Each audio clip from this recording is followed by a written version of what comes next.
MS news Bangla চ্যানেলে আপনাদের সবাইকে স্বাগত। এই মুহূর্তে আমাদের সঙ্গে আছেন বনগাঁ সাংগঠনিক জেলা তৃণমূল কংগ্রেসের কিষাণ ও ক্ষেত মজদুর সংগঠনের জেলা সভাপতি শ্যামল চট্টর মহাশয়।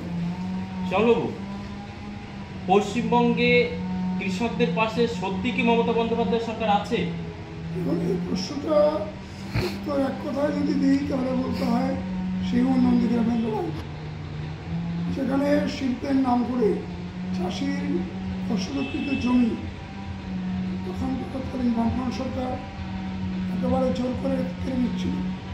সেই আন্দোলনটাকে সংগঠিত করে বাংলার তখনকার নেত্রী, বিরোধী দলনেত্রী সমগ্র কৃষককে নিয়ে যে আন্দোলনটা শুরু করেছিলেন 26 দিন অনশন, রাস্তার পাশে থেকে কৃষকের জন্য, কৃষকের স্বার্থে, কৃষকের পরিবারের স্বার্থে, সেখান থেকে কিন্তু সফল একটা আন্দোলন পশ্চিমবঙ্গের মানুষ দেখলেন।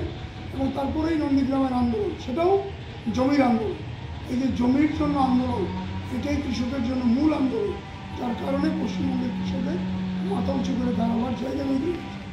এবং আপনারা ভেবে দেখবেন যে কৃষক আন্দোলনকে কেন্দ্র করে একটি ক্ষমতাসীন সরকারের পতন ঘটে গেল শুধুমাত্র মমতা ব্যানার্জির 26 দিনের অনশন এবং কৃষক আন্দোলন।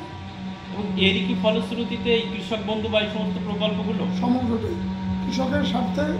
আপনারা জানেন 70% মানুষ এখনো কৃষিজীবীর উপর নির্ভরশীল।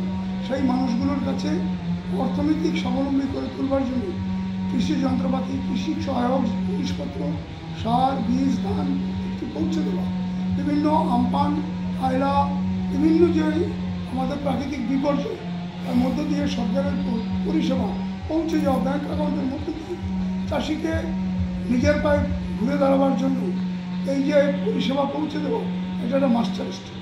সেই সঙ্গে আমরা বলবো যে মমতা বন্দ্যোপাধ্যায়ের সরকার এই পর্যন্ত কৃষকের কাছে যে যে পরিষেবা পৌঁছে দিয়েছে, আজ পর্যন্ত কোনো সরকার এই পরিষেবা পৌঁছে দিতে পারে। জেলা সভাপতি হিসেবে কি কি কর্মসূচি আছে আগামী দিনে আপনার? আগামী দিনে আমাদের প্রথম কর্মসূচি বনগাঁ সাংগঠনিক জেলায় পশ্চিমবঙ্গের অন্যান্য জেলার মতো এখানেও রাজনৈতিক সম্মেলন শুরু হচ্ছে।